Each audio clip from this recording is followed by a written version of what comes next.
Na primeiro lugar, me quero começar a felicitar tanto a KVK, pero também a Universidade de Aruba e Telaruba para por assim essa aqui possível. Me quero de forma aqui não também ajuda o povo a sua escolhência dia 6 de dezembro e me tá aí com o debate tá hope bom organizar e tu líder político pelo também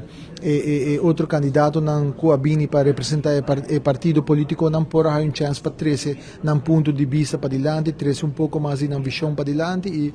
me aí com all in all, debate aqui está de hobby bom nível e me espero que isso aqui também por ajuda o povo a sua escolhência dia 6 de dezembro. Como raiz, nós estamos tendo oportunidade para trazer nos pontos para diante e não somente nos pontos, mas aqui que coisa que nós logra também da última governação e me quer aceitar o que o povo depositar sua confiança de nós, raiz de uma plataforma que está em manifestação de lo que está viva da comunidade e pensei ave nós está aqui não viaja mais para seguir cumprir com o angelo de comunidade durante o último ano nossa depois da eleição 2021 nós assumimos a tarefa mais difícil que para décadas agora ignorar nós assumimos a tarefa de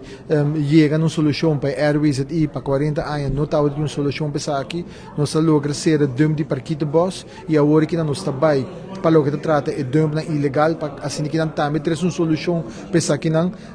raiz realmente está é voz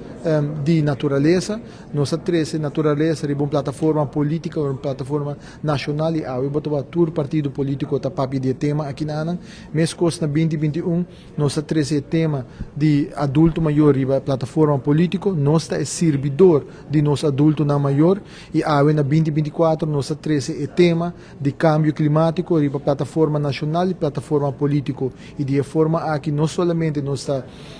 trazendo cambio estrutural de política na Aruba, pero nós está diversificando nossa economia, diversificando política e aceita o que raiz como plataforma a bem para e me espera que e me sinto também com a comunidade respaldar e tá respondendo a nosso mensagem me quer agora que nós uma eleição crucial na eleição 2024 que o ponto principal também está para devolver a comunidade de Aruba na dignidade econômica realocar fundo